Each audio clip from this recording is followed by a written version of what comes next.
Powers کا concept ہے کہ کوئی ایک ادارہ اتنا مضبوط نہیں ہوگا کہ وہ دوسرے اداروں کے اوپر حاوی ہو جائے. ہر ادارہ اپنی محدودات کے اندر قائم کرے گا، اور ان کی کیا محدودات ہوں گی، کیا ان کے اختیارات ہوں گے، وہ بھی اس 1973 کے آئین میں لکھ دیا گیا ہے. لیکن آج جو سب سے زیادہ مذاق خیز اور بھدے طریقے سے یہ جو امینڈمنٹ سامنے لائی گئی ہیں، ان پر پہلا اعتراض یہ ہے کہ یہ پرسن اسپیسیفک ہیں. یہ شخصیات کے فائدے اور نقصانات کو سامنے رکھ کر بنائی گئی ہیں. عمرانی معاہدے کا، آئین کا شخصیات سے کوئی تعلق نہیں ہوتا. آئین کی 243 کے اندر جو ترامیم آئیں وہ پرسن اسپیسیفک ہیں. وہ ایک عہدے، فیلڈ مارشل صاحب، ان کے مفادات کو سامنے رکھ کر بنائی گئی ہیں. جب ڈرافٹ سامنے آیا تو ہم اس کو پڑھ کر ابھی حیران تھے. سچی بات ہے، دل اداس تھا سارا دن کہ یہ ہم اپنے ہاتھوں سے یہ کیا کرنے چلے ہیں. تو شام کو ایک اور مذاق خیزی سامنے آئی. اس مذاق خیزی کو دیکھ کر اور بھی حیران ہوئے کہ یہ کیا تھیٹر آف دا ایبسرڈ جس کو کہتے ہیں، کہ شام کو یہ بات سامنے آئی کہ صدر محترم اب ان کا عہدہ ان کو فوجداری مقدمات یا سول مقدمات سے تا حیات استثنا انہیں دیا جا رہا ہے. کیا یہ پرسن اسپیسیفک نہیں ہے؟ ہم تو پہلی پرسن اسپیسیفسٹی کو اس کے اوپر غمزدہ تھے کہ یہ آئین کے ساتھ کیا کیا جا رہا ہے، اور پھر یہ دوسرا معاملہ ہمارے سامنے آ گیا. اور پھر اس کے بعد آج صبح سے خبریں گردش کر رہی ہیں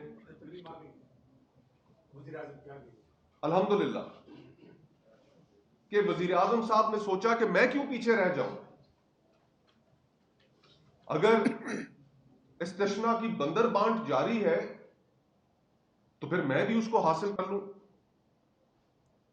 یہ کس قسم کا پرسن اسپیسیفک عہدوں کے متعلق آئین کے اندر امینڈمنٹس کی جا رہی ہیں؟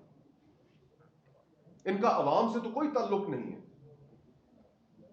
وہ پاکستانی عوام جو آج اس حکومت کی معاشی نااہلیوں کی وجہ سے اس ملک کے اندر جو سیاسی بحران ہے اس کی وجہ سے ساری قیمت ادا کر رہی ہے. ایک عام آدمی اپنے گھر کا کچن نہیں چلا پا رہا، اپنے بچوں کی سکولوں کی فیسیں نہیں دے پا رہا، اپنے خرچے نہیں پورے کر پا رہا، اور دوسری طرف آدھا پاکستان سطح غربت کی لکیر سے نیچے جا چکا ہے. وہاں پر یہ سیاسی، ملٹری اور عدلیہ کی اشرافیہ یہ اپنے آپ کو پروٹیکٹ کرنے کے لیے، اپنے مفادات کو حاصل کرنے کے لیے، ان کو اپنی جگہ پر قائم رکھنے کے لیے آئین کے اندر ترامیم کر رہے ہیں. یہ فیڈرل کانسٹیٹیوشنل کورٹ کا جو تصور ہے یا جو وہ بنائی جا رہی ہے، ہم کیسے یہ نہ سمجھیں کہ عدلیہ کی آزادی کے منافی تو یہ ہے ہی. یہ ملک میں ایک نیا جوڈیشل سٹرکچر 1973 کے آئین کا ایک پلر منہدم تو اس سے ہو ہی رہا ہے. ہم یہ کیوں نہ سمجھیں کہ یہ جو ایگزسٹنگ جج صاحبان بیٹھے ہوئے ہیں سپریم کورٹ میں، یہ ان کو ریوارڈ کرنے کے لیے ہے جن کی ریٹائرمنٹس کچھ عرصے میں ڈیو ہیں. عدلیہ کی ایلیٹ، ملٹری کی ایلیٹ، سیاستدانوں کی ایلیٹ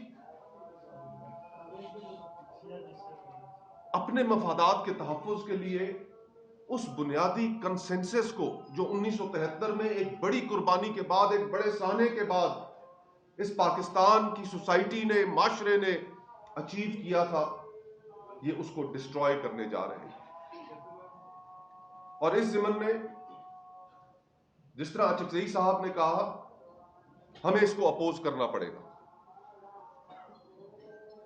یہ صرف جو اشخاص آپ کے سامنے اس وقت بیٹھے پریس کانفرنس کر رہے ہیں یا اپوزیشن کی جو دیگر پولیٹیکل پارٹیز ہیں، یہ صرف ان پر ہی لازم و ملزوم نہیں ہے،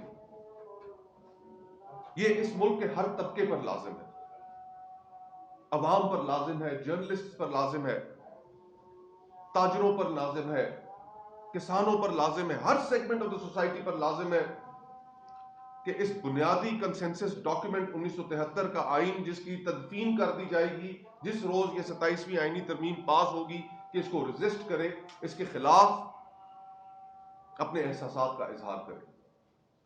اس ضمن میں تحریک تحفظ آئین نے کچھ چیزوں کے اوپر اتفاق کیا ہے۔ علامہ صاحب بولیں پھر آپ یہ کر لیں۔ جی بالکل ٹھیک۔